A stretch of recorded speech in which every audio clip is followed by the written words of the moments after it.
کچھ دنوں کی بات ہے کہ ایک جنگل میں سونی نامی چڑیا رہتی تھی۔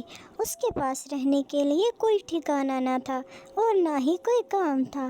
وہ سوچتی ہے کہ میں راجا صاحب کے پاس جاتی ہوں اور ان سے کچھ مہینوں کے لیے زمینیں لے لیتی ہوں، کیونکہ مجھے زمینداری بہت اچھے سے آتی ہیں۔ وہاں پھل سبزیاں اگا کر میں بیچوں گی اور اپنے لیے کوئی نہ کوئی ٹھکانہ بناؤں گی۔ سونی راجا صاحب کے گھر جاتی ہے اور ان سے کہتی ہے، راجا صاحب مجھے کام کی سخت ضرورت ہے، مجھے آپ کچھ مہینوں کے لیے اپنی زمینیں دے دیں تو میں وہاں پہ کھیتی باڑی کر لوں گی۔ مجھے کھیتی باڑی بہت اچھے سے آتی ہے اور اس کے بدلے میں آپ کو ڈھیر ساری رقم دوں گی۔ راجا صاحب کہتا ہے، ہاں ہاں ٹھیک ہے، کیوں نہیں، میں تمہیں اپنی کچھ زمینیں دے دیتا ہوں، لیکن مجھے ڈبل قیمت چاہیے کیونکہ مہنگائی بہت بڑھتی جا رہی ہے۔ سونی چڑیا اداس ہوتی ہے لیکن کہتی ہے، کوئی بات نہیں، میرے پاس کوئی اور آپشن نہیں۔ تو راجا صاحب اسے کہتا ہے، ہاں چلو ٹھیک ہے، چلو آؤ میں تمہیں زمینیں دکھاتا ہوں۔ وہ راجا صاحب زمینیں دیکھنے چلے جاتے ہیں۔ سونی چڑیا دن رات محنت کرتی ہے۔ اب سبزیاں اگنے لگ گئی تھیں۔ اب وہ دن رات محنت کرتی اور ان کو پانی دیتی۔ دیکھتے ہی دیکھتے اس کے پھل بوٹے بہت بڑے ہوتے گئے۔ سونی چڑیا اپنے کھیت دیکھے بہت خوش ہوتی ہے اور کہتی ہے، اب میں راجا صاحب کے پیسے بھی لوٹا دوں گی اور اپنے لیے نیا گھر بھی بنا لوں گی۔ الحمدللہ، اللہ تعالیٰ نے بہت برکت ڈالی ہے اور سبزیاں بہت زیادہ اگی ہیں، اچھا دام مل جائے گا۔ سونی چڑیا سے سوچ ہی رہی ہوتی ہے کہ راجا صاحب بھی آ جاتے ہیں۔ راجا صاحب اس کی سبزیاں دیکھ کے بہت حیران ہو جاتے ہیں اور اس سے کہتے ہیں، تمہاری تو بہت اچھی سبزیاں آئی ہیں۔ سونی چڑیا انہیں سچ سچ بتاتی ہے اور کہتی ہے، سونی چڑیا راجا صاحب کو کہتی ہے، جی جی راجا صاحب، اب میں آپ کے پیسے بھی لوٹا دوں گی اور اس میں میرا کمال نہیں، اس میں زمین کا بھی کمال ہے، زمین بہت اچھی ہے آپ کی۔ راجا صاحب یہ سن کے گھر چلا جاتا ہے۔ تھوڑی ہی دیر میں سونی بھی راجا صاحب کے پاس آ جاتی ہے ان کے پیسے لے کے۔ راجا صاحب پیسے دیکھ کے لالچی ہو جاتا ہے اور سونی چڑیا سے کہتا ہے، سونی چڑیا اب بس ہوا، تمہیں وہ زمین خالی کرنا ہوگی، وہ میری زمین ہے، میں نے اس پہ کوئی کام کروانا ہے۔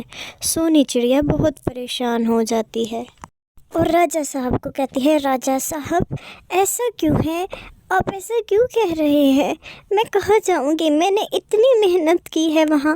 لیکن راجا صاحب اس کی ایک بھی بات نہیں سنتا اور اسے کہتا ہے، نہیں نہیں، میں نے تمہاری جتنی مدد کرنی تھی میں نے کر لی، اب تمہیں وہ زمین خالی کرنا ہوگی، میری طرف سے جہاں مرضی جاؤ۔ سونی چڑیا چپ کر کے وہاں سے چلی جاتی ہے۔ سونی چڑیا کے جانے کے بعد راجا صاحب کہتا ہے، ارے واہ واہ، پیسے بھی مل گئے اور زمین بھی مل گئی، میری اتنی قیمتی زمین اور اس کے اوپر لگی لگائی مجھے فصل بھی مل گئی، اب تو پیسہ ہی پیسہ ہوگا اور میں اور زیادہ امیر ہو جاؤں گا۔ یہ سوچ کے سونی چڑیا وہاں سے چلی جاتی ہے اور خود سے باتیں کرتی ہے، یا اللہ، یہ راجا صاحب نے کیا کر دیا، میں نے کتنی محنت کی تھی، راجا صاحب نے دھوکہ دیا مجھے اور مجھ سے ساری زمین چھین لی اور پیسے بھی لے لیے، میں انہیں کبھی معاف نہیں کروں گی، انہوں نے مجھ سے بہت برا سلوک کیا ہے، یا اللہ تو ہی میری مدد فرما۔ کچھ دنوں کے بعد سونی چڑیا کو اس کی ایک دوست ملتی ہے اور وہ سونی چڑیا سے کہتی ہے، سونی تم پریشان لگ رہی ہو، کیا بات ہے، تمہیں کیا ہوا ہے؟ سونی چڑیا اسے بتاتی ہے، بہن، راجا صاحب کی زمین پہ فصل اگائی تھی، اتنی محنت کی تھی، انہیں زمین کے پیسے بھی دے دیے، لیکن انہوں نے پیسے بھی رکھ لیے اور مجھ سے زمین بھی چھین لی، انہوں نے مجھ سے دھوکہ کیا ہے۔ یہ سن کر اس کی دوست اسے تسلی دیتی ہے اور کہتی ہے، سونی میری دوست، میری بہن، تم پریشان نہ ہو، تم میری زمینوں کی دیکھ بھال کر لو، مجھے ویسے بھی ضرورت تھی، کوئی میری زمینوں کی دیکھ بھال کر لے، میرے پاس اور بہت کام ہے، تم میری وہ زمینوں کی دیکھ بھال کر لو، تم پریشان نہ ہو، اور ان زمینوں کے پاس ایک گھر بھی ہے، تم اس میں رہ لیا کرنا۔ سونی یہ سن کر بہت خوش ہوتی ہے اور اس کا شکریہ ادا کرتی ہے اور وہ سونی کی دوست سونی کو زمینیں دکھانے کے لیے لے جاتی ہے۔ سونی زمینیں دیکھ کے اپنی دوست کو کہتی ہے، بہن تم پریشان نہ ہونا، میں ان کا بہت اچھے سے خیال رکھوں گی اور تم دیکھنا تمہاری فصل ضرور اگے گی اور بہت زیادہ ہوگی۔ سونی کی دوست کہتی ہے، ہاں ہاں سونی میں جانتی ہوں تمہیں یہ کام بہت اچھے سے آتا ہے۔ سونی اب دن رات اپنی فصل کی فکر میں گم تھی اور اس کی دیکھ بھال کرتی تھی، کیونکہ یہ فصل ہی اب اس کے رہنے کا ٹھکانہ بنا سکتی تھی۔ اور اسی طرح دن گزرتے جا رہے تھے اور فصل بڑی ہوتی جا رہی تھی۔ اللہ کے فضل سے فصل بہت شاندار ہو رہی تھی۔ سونی اللہ تعالیٰ کی بہت شکر گزار اور دیکھتے ہی دیکھتے کچھ دنوں میں فصل ہری بھری ہو گئی۔ سونی کی دوست دیکھ کے حیران ہو گئی اور کہتی ہے، سونی فصل تو بہت شاندار ہوئی ہے، واقعی ہی تم نے میری فصل کا بہت اچھے سے خیال رکھا ہے۔ میں تمہیں اس کا ایک حصہ نہیں بلکہ 1.5 حصہ دوں گی، کیونکہ تم نے اس پہ بہت زیادہ محنت کی ہے۔ سونی کہتی ہے، نہیں بہن تم میرے بہت کام آئی ہو، مجھے ایک ہی حصہ چاہیے، بس رہنے کے لیے ایک گھر دے دو۔ تو اس کی دوست کہتی ہے، ہاں ہاں کیوں نہیں، اب سے تم یہی رہو گی اس گھر میں جو فصلوں کے درمیان میں ہے، کیونکہ اب سے میں نے تمہیں ہمیشہ کے لیے رکھ لیا ہے۔ اب سے میری فصلوں کا خیال صرف اور صرف تم رکھو گی۔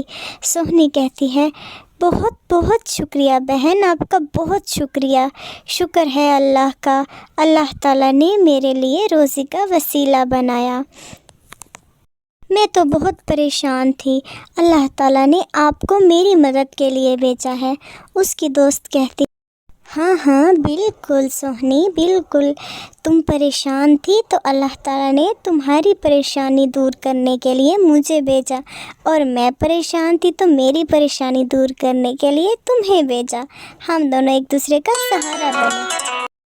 اب سونی اور موہنی دونوں مل کے ساتھ رہتی تھی اور اپنی زمینوں کا بھی خیال رکھتی تھی اور ایک دوسرے کی بہن بن کے رہنے لگ گئیں۔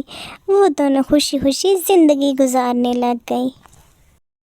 لیکن راجہ صاحب کی ساری فصلیں برباد ہو گئیں۔ راجہ صاحب نے جب اپنی فصلیں دیکھی تو وہ حیران رہ گیا اور رونے لگا، یا اللہ یہ کیا ہو گیا میرے ساتھ، میری ساری فصلیں برباد ہو گئی اور میری زمین ناکارہ ہو گئی۔ میں جانتا ہوں کہ میں نے اس کے ساتھ برا کیا تھا، مجھے اسی کی سزا ملی ہے۔ یا اللہ مجھے معاف کر دو، میں آئندہ ایسا نہیں کروں گا، میں کبھی کسی کے ساتھ برا نہیں کروں گا۔